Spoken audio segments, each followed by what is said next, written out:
Okay, so that was kind of a bad way to leave you. And I wouldn't, well, a cliffhanger, right? Yeah. A baby cliffhanger. Yeah. So, but I wouldn't leave you like in a place like that because, and I wouldn't because now we're going to laugh. Yeah, okay. Because we have to laugh, because that's the rule. Okay, and this is personal, because I first met Eddie years ago in New York, and then when we first came to LA, we did a live pilot together for Comedy Central with the late, great Robert Schimmel and Andy Kindler, and it was called Hollywood Anonymous, ironically, and it was people who couldn't quit show business, and Eddie was hysterical, and he actually heckled me in the thing. We were doing some improv while we were doing our pieces, and it was such great fun to work with Eddie. You were in the next version of Hollywood Anonymous, yeah, and it was great. And why it didn't get picked up, I have no idea. It was hysterical. But anyway, okay. Eddie Pepitone is known as the Bitter Buddha. He is a master of dark comedy. He's been hailed as a modern-day cross between Jackie Gleason, Don Rickles, and Eckhart Tolle. Oh, Eddie is a force of friggin' nature. That's not from his bio, that's from me. In addition to his regular stand-up shows, Eddie is a standout comic character actor, beginning in New York's improv sketch scene, where he quickly became a regular face. He continues to do recurring roles on Late Night with Conan O'Brien. He has appeared on numerous TV shows, including The Life and Times of Tim, It's Always Sunny in Philadelphia, The Sarah Silverman Program, Jimmy Come Alive, Last Comic Standing, and Chappelle's Show. And Eddie was supposed to be here on January 3rd, and he couldn't because he was doing a guest spot on Community. So Eddie's and he was on Whitney recently, he's all over the place. Okay, fans might also recognize Pepitone from his role in the hit comedy Old School, or from his award-winning short Runyon, Just Above Sunset, which is hysterical. Go check it out on the web. Also an accomplished dramatic actor, Eddie has appeared on Law & Order, Criminal Intent, The Beat, and Now and Again. After a national tour with the acclaimed Chicago City Limits, Eddie settled down in Los Angeles, and not one to be sedate, he still tours the country regularly, having performed at some of the biggest venues, including the Improv, Caroline's on Broadway, Largo at the Coronet, and both the LA and New York Upright Citizens Brigade. Nowadays, Eddie can frequently be found on his must-follow Twitter, the popular comedy podcast, The Long Shot, now in its 4th season, and writing and appearing in the hit web series Puddin'. Check him out. We'll put it on the Women Who Write group. He has released his first live comedy album, A Great Stillness, which was recorded at the Gotham Comedy Club earlier this year. You can purchase it on iTunes. Eddie will have the link up. Please welcome. I'm not kidding you. One of my favorite comedians in the entire world. I adore this man, Eddie Pepitone.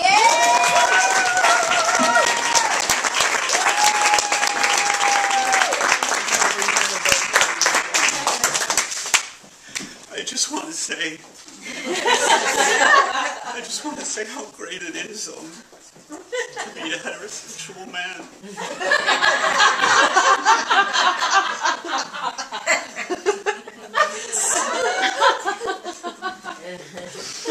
I'm wearing vegan sneakers. And I'm heterosexual. It feels really good today. I knew it, I knew it was going to be heterosexual today when I got here. And, I come from North Hollywood, and, to take the 134 and then the 2 North, it was just a real treat.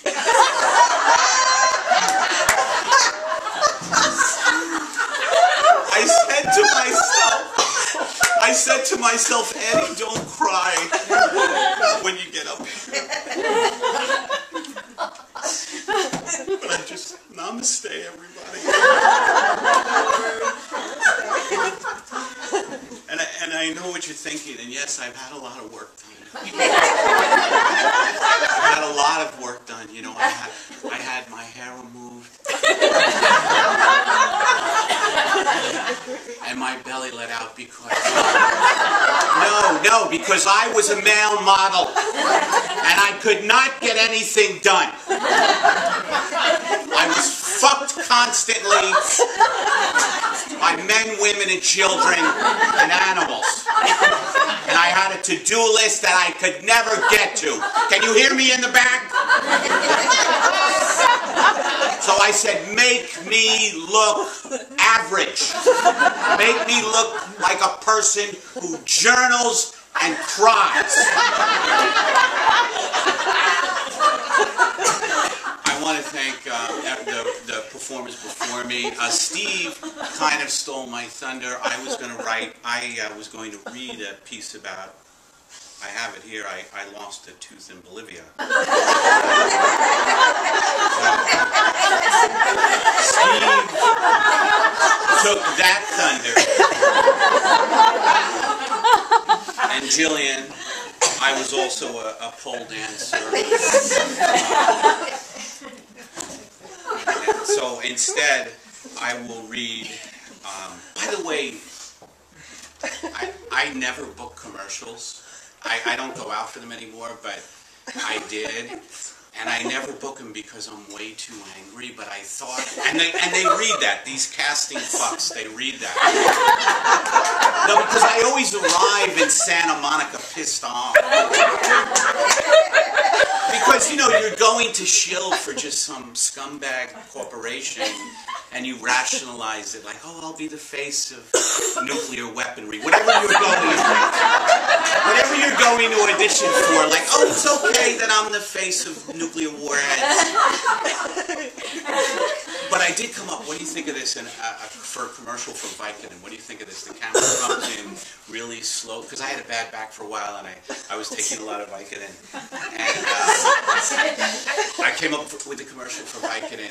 The camera comes in really slowly on me, and I just look at it, and I'm like, Vicodin, come to think of it, I am a little smart.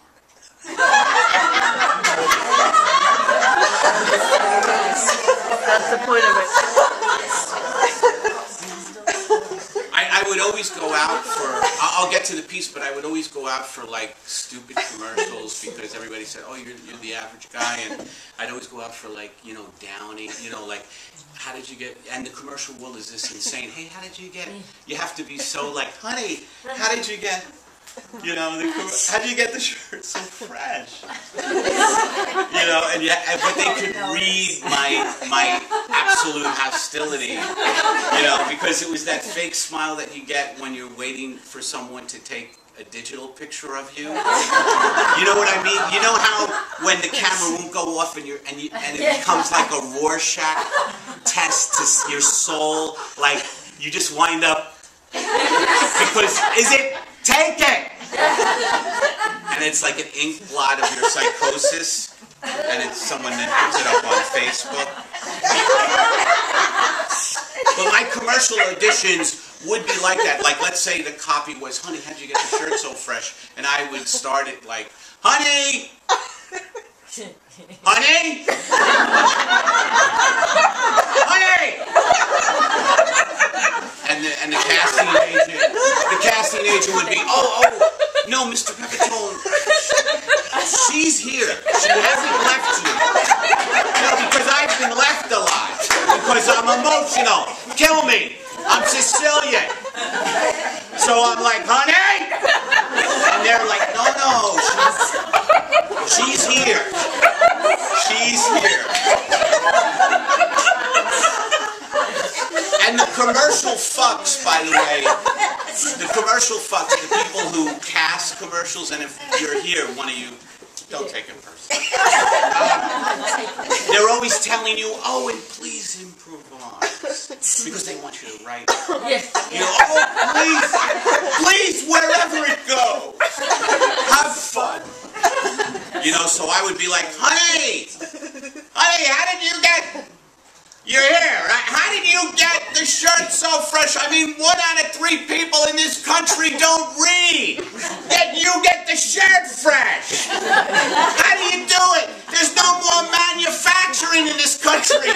All of it has been outsourced and manufactured. manufacturing has been replaced by prisons because prisons are the fastest growing industry in this country, yet you still get the shirt fresh.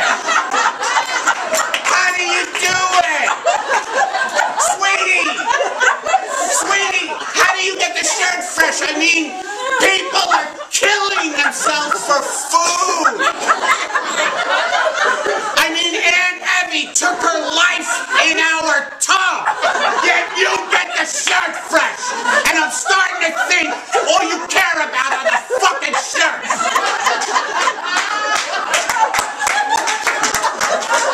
And I never get it. I never get the commercial. The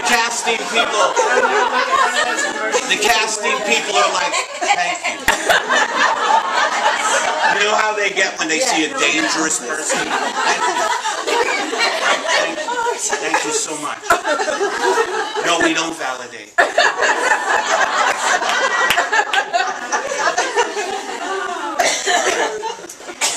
Anyway, so I wrote a piece about my dad who is not well. Because he just is not well. He's actually physically fine. He is not well. And he is why I exist as a comedian. And I call this Colonel Kurtz of Staten Island. My dad is batshit crazy. He sits in Staten Island like Colonel Kurtz, his hands slowly running over his head. We are the straw men. We are the hollow men. My father is a renegade school teacher who went up the Hudson River to Staten Island against orders. He went bad, real bad.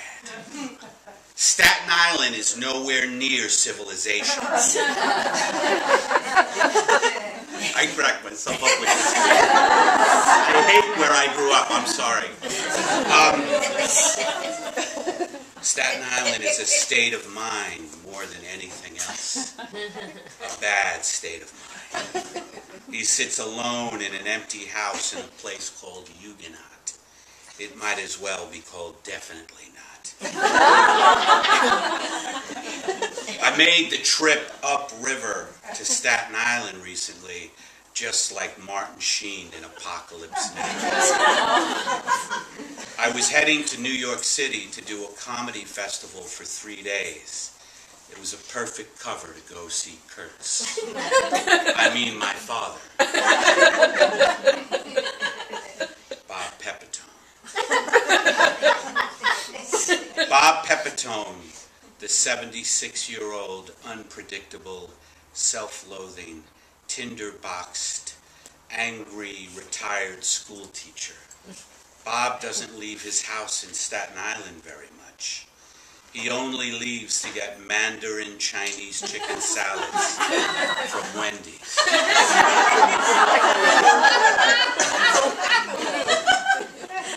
That does not make him a less dangerous man. His vitriol for anyone and everyone is legendary. It has led to his isolation. After emotionally abusing the last person he was with, he is abjectly alone again. We are the straw men. We are the hollow men. I board the Staten Island ferry heading toward Kurtz.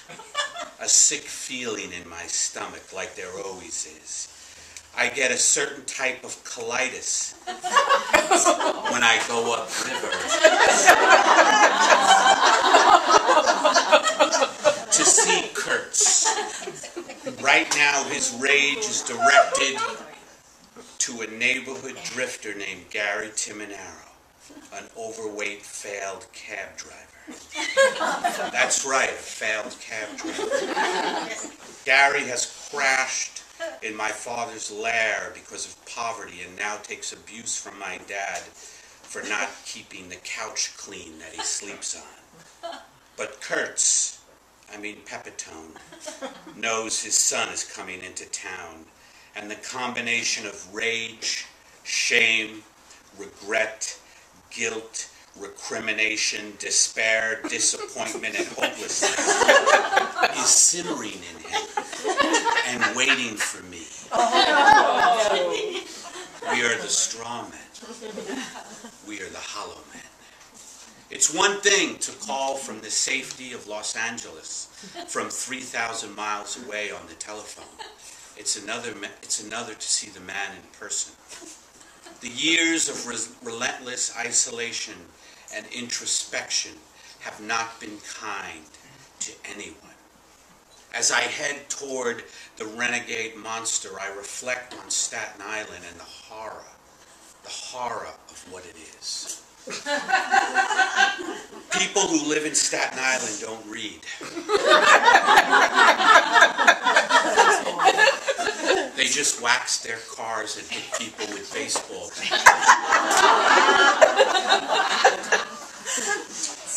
There is an emotional violence that hangs over Staten Island. And my dad, like a crowd of angry morons elbowing their way into a Dunkin' Donuts. My mission is to befriend Kurtz, point out to him that I am his son. That we are supposed to love each other. We are not supposed to be enemies. After all, he and my mother decided to start a family, and I was their first child. My mother has long since died. My sister hasn't talked to Colonel Kurtz in years. We are the straw men. We are hollow. It's just me as I make my way up toward Huguenot Staten Island.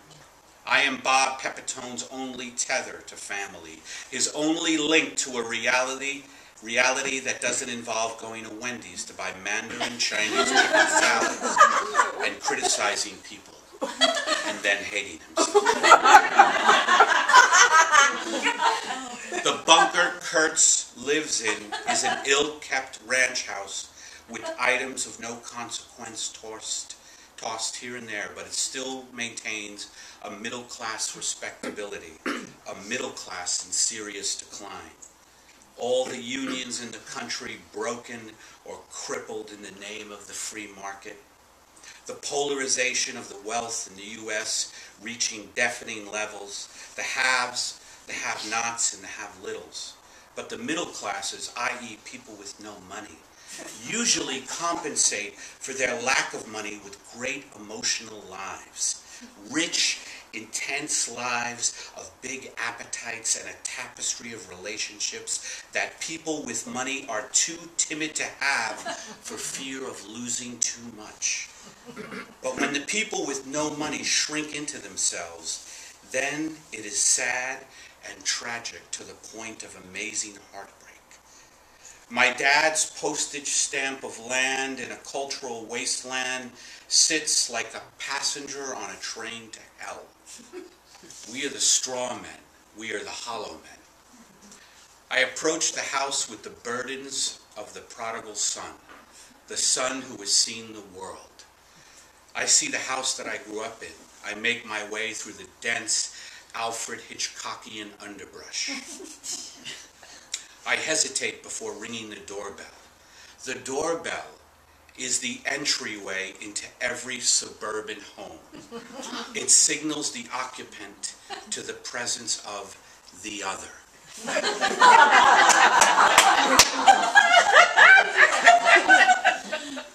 I ring. A loud, bombastic, fearful, "Who is it?" comes cascading down the stairs. Kurtz is in. Kurtz is 76 years old, but he comes down the steps like someone who is 75.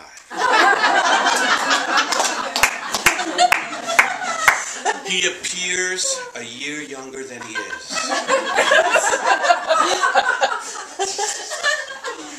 He opens the door. The man, the legend. "I thought you were going to be here an hour and a half ago. The dinner is ruined, genius." And so it begins. The conversation immediately turns to how I don't visit enough. How I treat him like a taxi driver. How I only visit for an hour, then go to Manhattan. but the bustling enterprise that is New York City might as well be on another planet. I am in Kurtz's den. He tells me the woman who left him recently calls him once a month. What does she want with me, Ed? Is she taunting me? I'm just so alone, Ed. I point out that he is still healthy and vital, and he shouldn't give up on life, but he is having none of it. He tells me that he only has seltzer and not club soda. That I shouldn't drink club soda because of the salt content. I should have the seltzer with a little lemon juice and not Diet Coke. He reminds me for the umpteenth time that Diet Coke killed Gilda Radner. I don't know if that's true. He tells me he is suffering, that he has no family, and it is at this moment that I decide to kill him.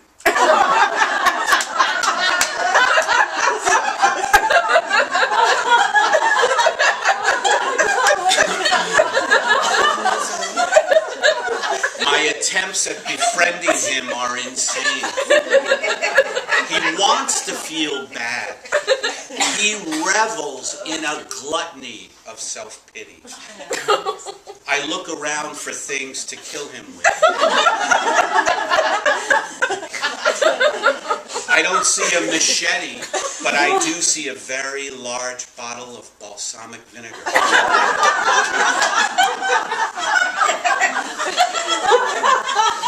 I think of the poetic justice of killing a Sicilian